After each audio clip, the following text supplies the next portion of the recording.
Thank you for joining us, the mighty but few, and we appreciate it. We've got a really great session. Thanks, Dave, for the introductions. Heather and Joe are going to talk to us today, like Dave said, about how we get buy-in from our C-suite and our CFO. I think right now in this culture, we're seeing a lot of budgets cutting and at least evaluating. You're probably all being asked to evaluate your spend, so this should be really good. So thank you both. Before we start, just so you can get to know Heather and Joe a little bit, we're going to do a fun little 3 truths and a lie. So Heather, if you want to kick us off, give us 3 truths and a lie, and we'll vote and see what we think the lie is. Okay, so first, I once sang in the United Nations building in New York City. Second one, I've been in 2 movies and a commercial.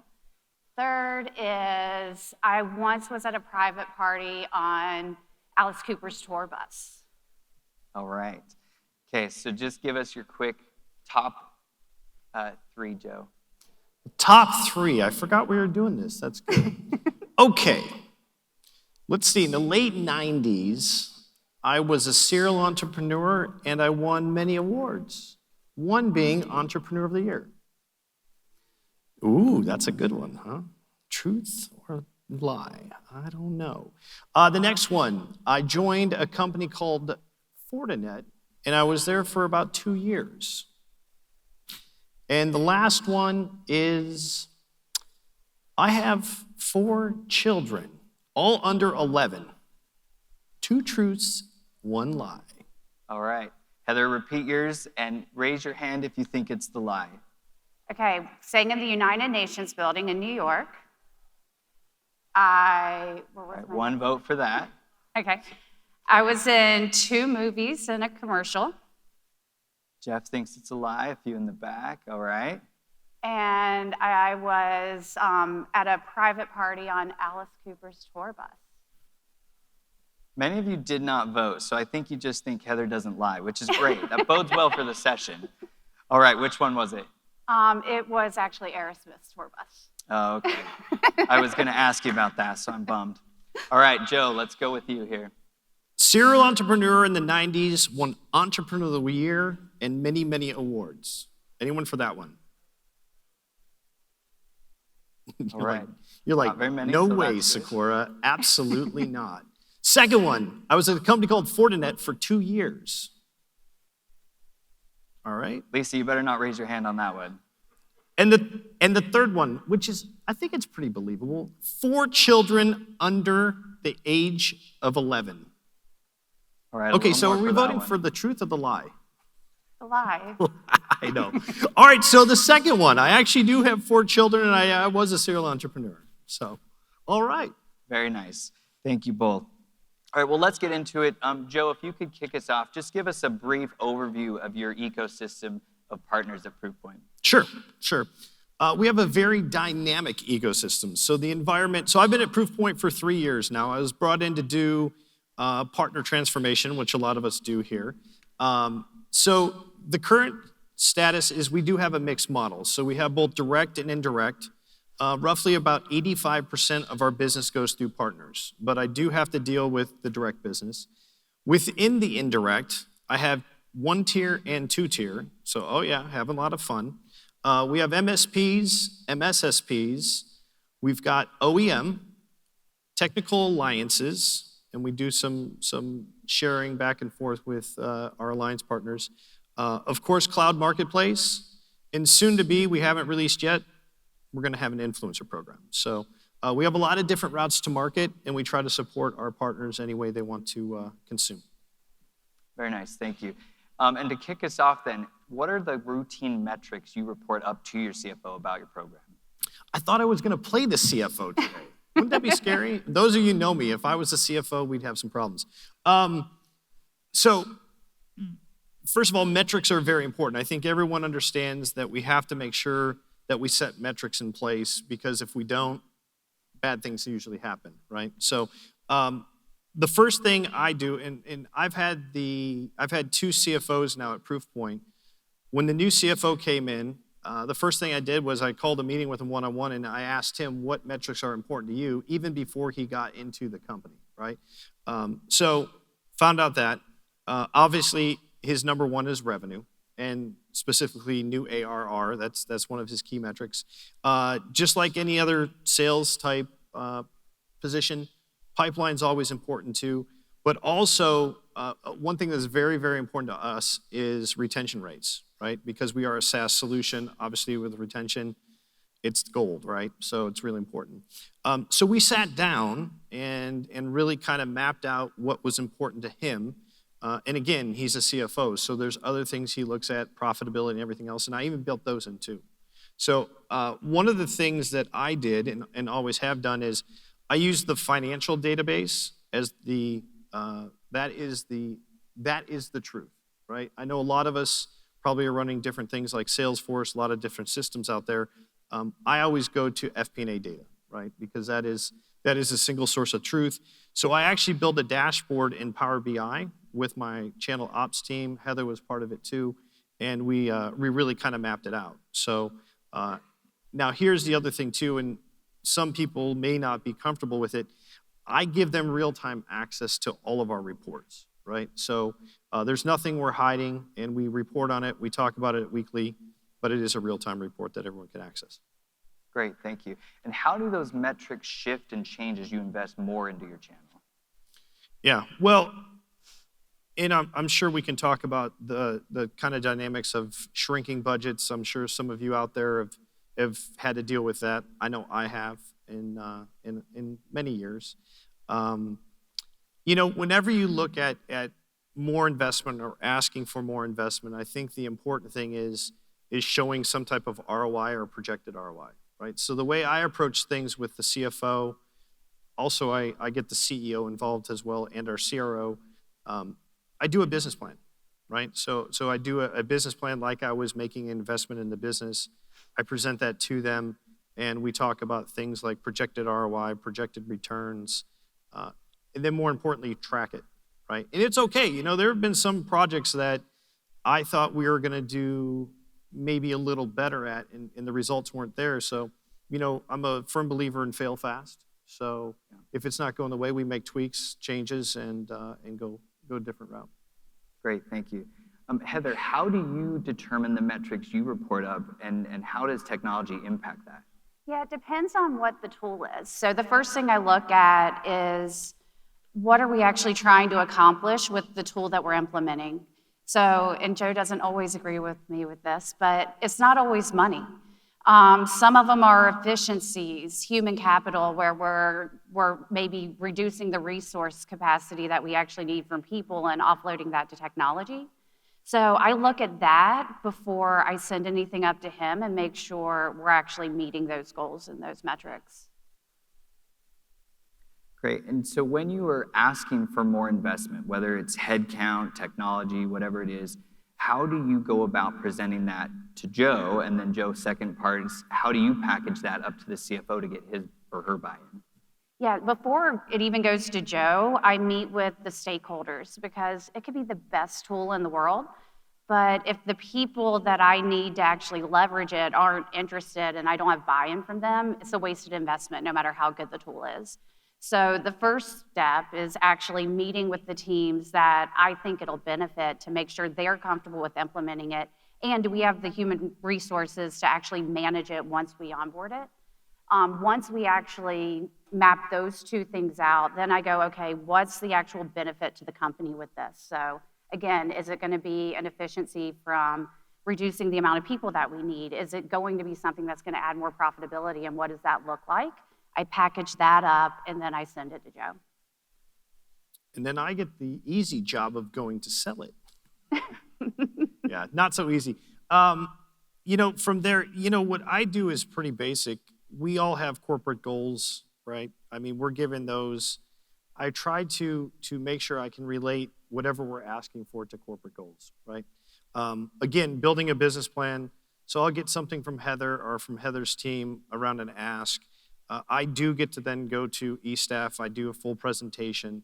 But listen, I joked a little bit when I said I have to go sell it, but it is. I mean, what you're doing is you are selling it, and there are expected returns. So one of the things that we do is we don't just implement systems and tools and add people to add people, add tools to add tools, because Complexity, as we all know, is not a good thing, right? Simplicity. I'm a very simple person, and it's always worked out for me to keep it simple and stupid.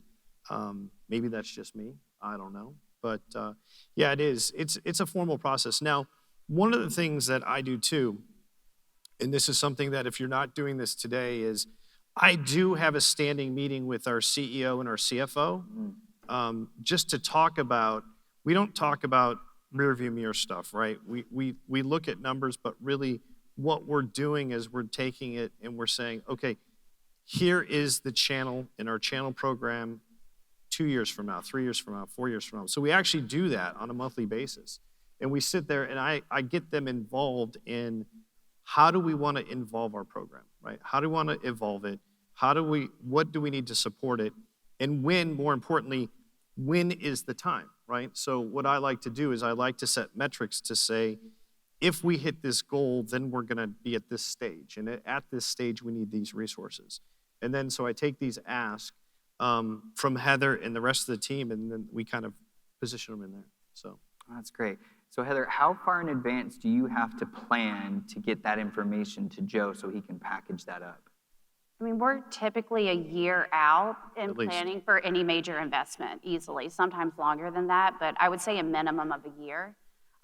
Also because budgets aren't easy to come by, so you need to start planning and have that sort of business case built early so it can be built into potentially even the next year's budget for approval. yeah, because you have two ways to get budget, right? You've got one, you have your budget that you get every year, so you could do 12 to 18 months ahead of time. Or it could be cost savings. So that's the other thing that I've been able to do is if there's a smarter way to go to business, if there's a way we can automate something, if we can see cost savings, and I can show, okay, well, we're spending X today. With this cost savings, we can get to Y, and the difference there is also how we fund some projects as well. So there is a little bit of art to it, but yeah, this is not something that we go in and say, hey, we really need this tool or we really need this person, and I'd like it next week. That never gets approved. Yeah, so budgets are definitely fun that way. So I think this is a question probably a lot of us in the audience would like to know and understand. So it's great to go in and plan ahead, but what about when things aren't going as well as the company wants, and how are you defending your channel budget to not get cut? Yeah, that's a good one, and we could let Heather answer it, but I'll take the first stab. How's that sound? So listen, things don't always go the way we want, right? So has anyone, quick raise a hand, anyone had budget cuts either on headcount or marketing in the last year? I was going to say everyone should. I know mine was 20%. I haven't really even gotten this year's yet, but I hear it's going to be reduced again. So we're all dealing with it, right? Yeah. And one of the main things is how do we make sure to justify the resources we need as channel leaders. So metrics are one thing, right? So if you're in the lucky position to be performing and overperforming, it's hard for someone to say we're going to cut, right? So we've had a plan. Again, we're 3 years in this journey. We were up last year. We were up about 48% year over year as far as our partner-led or our channel contribution. So that's pretty good, right? The business itself, I mean, we're about a $2 billion company, so the rest of the business is not growing at that rate, right? So I'm lucky enough to have that in my back pocket to always say, well, if we do invest in the channel, we're going to see a better return than other areas of the business. The other metric that I like to use too is net new logos, because of course everyone wants new business, net new logos. We're really bringing about 66% last time I checked. So, those are two metrics that are key, and you've got to know your stats. Again, my CFO, my CRO, my CEO all know and have those real-time data, so they know. And then I also take it to the board, right? So it's a discussion where everyone understands how we're doing. We're delivering what we said. In fact, we're over-delivering at this point. So it gets to a point where you have that justification. Now, I will tell you, 2024, my budget will probably be flat. It may be slightly down, but it's not going to be down as much as the rest of the business. So to me, that's a win, and we're all going to have to shift. Now, what we were lucky to do too is there is incremental budget that we do get access to during the year. So like probably we'll have more, depending on how things are going, there may be incremental money available in the back half of the year. And the way we've set it up is it's plays, right? So depending on what we want to do as a company, channel is a big play, and that's typically where we get the extra budget. So, but it is tough. I mean, unfortunately, and maybe some of you have experienced it before, but it's hard sometimes dealing with, because Heather's been through it before, but some of the other people on the management team, the executive team on the channel, they have not used to being told no, right? They weren't told no, and they've never had to go through either a decline or a reduction. So sometimes it's difficult, and you have to really explain it to them in the business sense of, here's what we have to work with. We've got to make some tough decisions. So one of the things we did in 2023 was we actually, since we got pretty much flat headcount, we were actually able to shift resources into more profitable and more the productivity was higher in different areas of the business. So we made that shift, and that's one of the reasons why we outperformed the company. So, sometimes we do have to make those tough decisions. Heather, I don't know if you have anything to add on justifying budgets, because usually she just tells me, Joe, we have to have this. Yeah, we need it. We need No, I do think it's important, like Joe said, to fail fast and understand when you're making an investment in something that's not working, and either get rid of it or adjust quickly. And I think that gives you credibility with Joe and with the executive team as well, that you're being very thoughtful with the money that you're given. Spend it like it's your own. Exactly. No, that's great. Thank you. So Heather, I'm sure you're hit up all the time by all sorts of new technology and all sorts of stuff. How do you evaluate what would be important and enough to go to Joe and say, hey, we need some budget for this? Yeah, the first thing, and I've already said it, do we have the people to actually manage the new tool?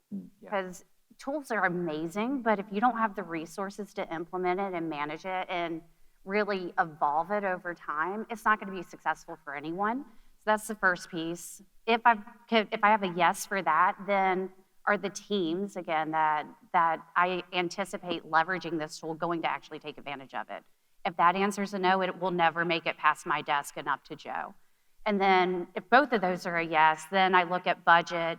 Does it meet our business goals? Is it a strategic focus area for us that really makes sense for us to invest in? And once I have all those boxes checked, only at that point would Joe ever see it. Yeah, again, we're fortunate because one of our corporate initiatives is simplification and automation, right? So I'm sure many of you are doing the same thing. So in fact, Kirby, I know the deal that we did in December, I mean, that was a pretty quick deal that we did with you guys. And I'm really excited because for all of you out there, we went with the CPQ module. That's huge, right? So some of you may have CPQ for sales. Some of you may have CPQ for partners. But again, for us, we had it for field, right? The field, the direct side, and the field sellers had it. And it's really important to offer that to our partners. And more importantly, to show the collaboration between the two. So I was able to kind of fast track that one. It was literally a conversation because here's what it tied back to. It tied back to some initiatives that we already defined at the beginning of the year, right? Which were, this is a stage of the channel program that we wanted to get to.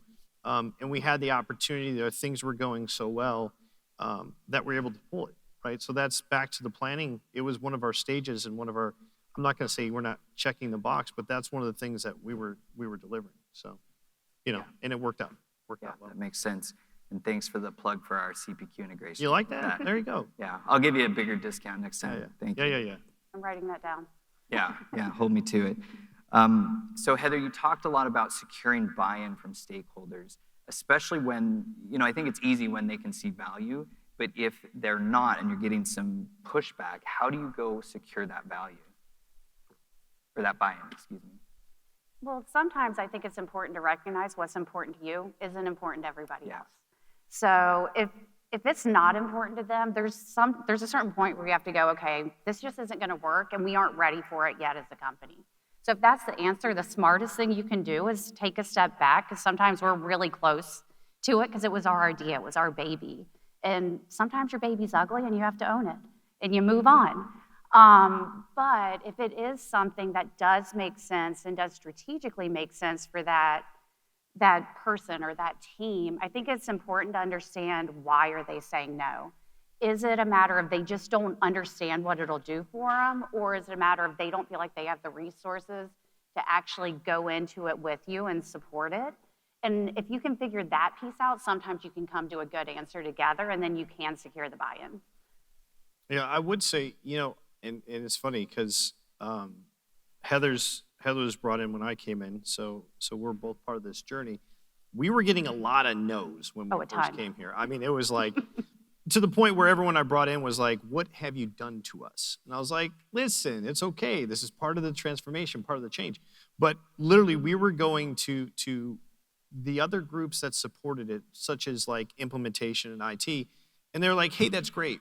18 to 24 months. I was like, 18 to 24 months? I was like, can I outsource it? They're like, no. Okay, can we do it ourselves? No. So we hit a lot of roadblocks, and really it's building those internal relationships. Heather did a great job. There were several other key team members that did as well, but we had to kind of figure that out. And now, when we bring new projects, usually we've got pretty much top priority, right? So we're no longer seeing the 18 to 24 months, and we're getting things done a lot faster. And the relationship is key. And I think, and sometimes that relationship, you just have to help them out too, right? Because that's what we did. We try to make it easy as possible. So I'm curious, with that relationship, are you talking about more from the top with the CFO and the C-suite, or are you talking about ground up relationship? No, it's the groups that are actually doing the work, right? So it's really important, and sometimes we overlook them, right? So I do spend a lot of time selling to the C-suite, right? So the whole point of selling up and having those relations, very important. But when it really comes down to getting the stuff done, right? Like Heather said, if we can't get it done, or if we get a no because we don't have resources, you need to have those key relationships. So, I mean, on a daily basis, we're also working with order management. We're working with finance. We're working with IT and ops. I mean, it is a constant, and sometimes I look at my schedule every week and I have, 15 or 20 calls that are standing calls with all these different groups. And I'll actually, usually, Heather always shows up. I usually show up, right? I do. As long as I don't have 3 or 4 different things going at the same time. And we do, and we participate, right? And that's worked out for us. And I would think those teams get ignored a lot and don't feel valued. So just little things that you can do for them, or even a thank you that they aren't expecting, it does help sort of build that relationship. Or where if they're struggling with something, hey, is this a project that I can help you with? So there's things that aren't even in the channel that I've stepped up and go, hey, how can I help you guys? Because I know you're struggling right now. But then when we need something, they're like, oh, okay, I want to help you too. And we do actually, we start something, I know that might be a little cheesy, but we do recognition. So every quarter we have quarterly awards in the channel and the teams. We always have a team member or MVP outside of the channel that we award. In fact, we just had our SKO a couple weeks ago, and we did a yearly award where we celebrate them, we thank them, and give them the recognition. And it's not our C-suite that's getting the recognition, right? So that's another thing. Small, hopefully most of you are already doing it, but that recognition goes a long way. Great. So you talked about having a little bit of incremental budget, that you have a little wiggle room. How do you determine when Heather brings something to you and says, hey, I think we ought to do this? I'm sure there's competing priorities, right? How do you determine which one to say, I'm going to go take this one up and get this approved? Yeah, well, if Heather brings it, we have to prioritize it, right? Because there's no other way. Always. No, listen, back to the plan, right? We have, it's not a 1-year plan. We have a 3-year plan and a 5-year plan of what this thing's going to look like during our journey, right? So this is an ecosystem transformation. So as long as it fits into phases, I don't like to go out of order unless something is really going well. You can have the opposite too. Something could not be going as planned, and we have to slow things down a little bit. So as long as it's in the plan, usually I will take it and look at it. Now, I also am very aware of how we're doing as a company, right? Yeah. We have slow quarters, we have good quarters. So in Q4, for us, I knew what we were running hot, meaning that we were going to be above where we wanted to finish. So I took the liberty of asking, and that's what it is I ask and say, is there some incremental budget that we have this quarter? And the answer was yes. So from there, we build a business plan, we present it in front of E-staff and get the approval. So it's just being aware of the entire business. And that's something, we're all, depending where you're at in the organization, listen, we're all sellers. And I always put on our CFO isn't here today, but I put my CFO hat on a lot of times. And no, I've never been a CFO, so don't worry. But those who know me, they're like, don't trust him with all the money.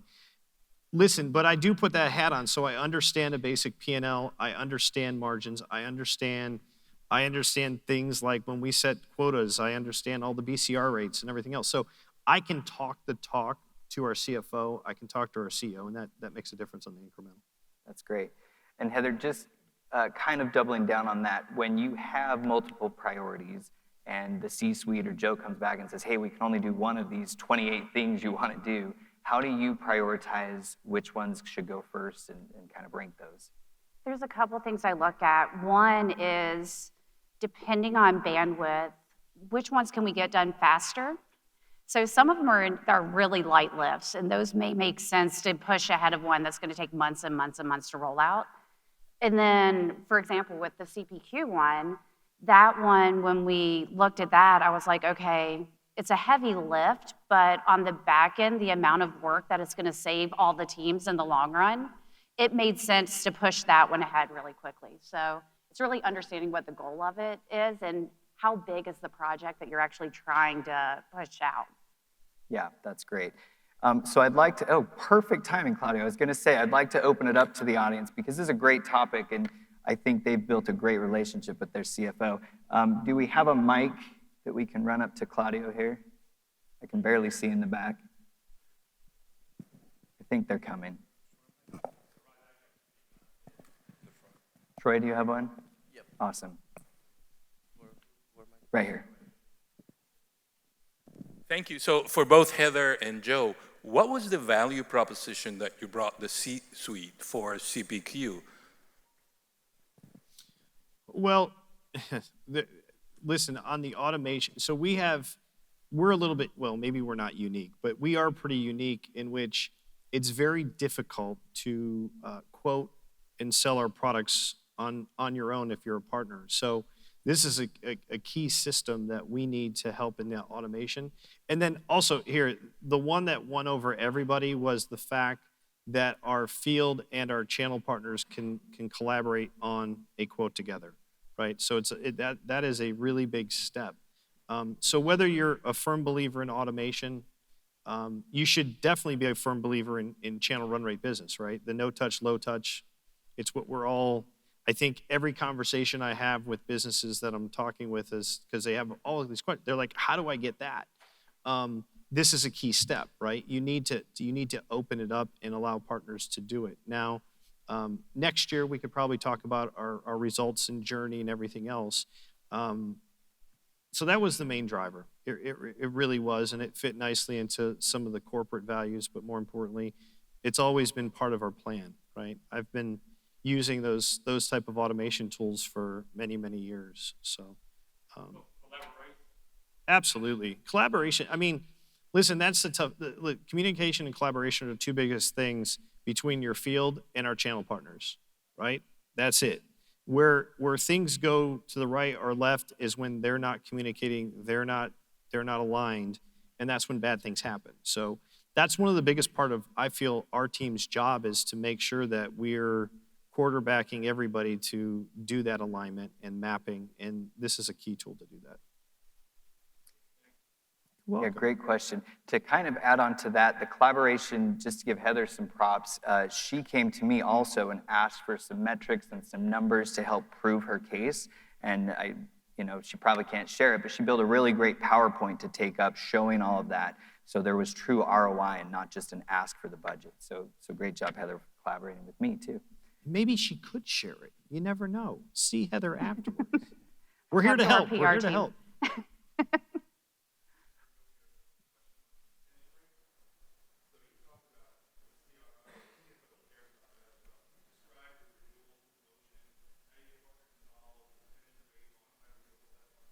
Yeah, it is fun stuff, right? Well, again, we are a little bit unique. So many of you probably are doing SaaS or moving to SaaS. So for us, it's not a perpetual license, right? So we haven't moved to that. We are still doing traditional 1 or 3 year type renewals. So the renewal process is probably very similar to most of yours. We do a notification at 180 days. Our partner's involved with it. It's something that is part of the partner portal, the PRM as well. And it's back to that communication and engagement. So we run a very focused partner program in which like our top partner is doing close to 250 million a year with us. And then we have several others that are over that mark. And so for them, renewals are the lifeblood, right? So we do track and they track them as well. We have a dedicated team as well, right? So it's separate from sales. So depending on how you're structured and what size you are, we do have a separate renewals team. The channel is a part of that. Now, when you look at retention rates, there's a couple different numbers out there, right? We're in mostly enterprise products. So ours is in the high 90s, right? Mid to high 90s. It's a very, very sticky product. Obviously, I have around 26 products, so I know additional products I do sell them. It's stickier, it's stickier, it's stickier. Where the channel partners really play a part too is I do health checks, right? So I do at least once a year, I do health checks with the customer to see, are they using our products and services the way they need to? We make recommendations, and the partner's the one that does that and also does fulfillment. So we've created some services. Now, that was not there 3 years ago, right? So we're still part of that journey because Proofpoint used to be the old, Mr. Partner, open the door, get out of our way, we're gonna go sell it, and then we'll let you know 90 days or less when the renewal is. So we changed all that. We changed the entire model and got them truly part of the customer lifecycle. So it is a shift. And again, that was another thing that we had to sell, but that is what we found is, your retention and renewal rates will go up if you're involving the partners, right? And the other thing too, and everyone knows this, is don't mess with their margins, especially on the recurring revenue, right? That's a common mistake I've seen a lot of people make is saying, hey, do we really need to pay that partner that much for the renewal? You do. So I hope that helped. I can share some metrics and stuff with you too after the show. Yep. Do you have any other questions out there? We're about at the time, I think. I can't see the clock, but I think we're about time. Okay. Anything else you would wrap up and share? Like, we've shared a lot of information, but would you boil it down to 1 or 2 things they could take back? Ladies always first. Billy. Yeah.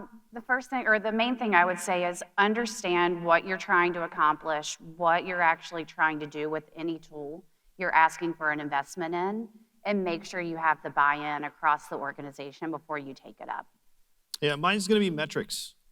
Obviously, I like and I believe in math, so math doesn't lie. So just be honest, be clear, and make it accessible. It's not, again, even if things don't go exactly the way you think they should go, there's always ways to make adjustments. So just be clear and set those meetings up. I talk to so many channel leaders that don't have regular meetings with their CFO or CEO. I mean, that's key. The CFO is my number one. I mean, like I said, that is one of the key relationships I've always held anywhere I've been. And I haven't been in that many places, but they're I'm not gonna say best friend, but it's funny because our current CFO right now, he said, you haven't been texting me as much.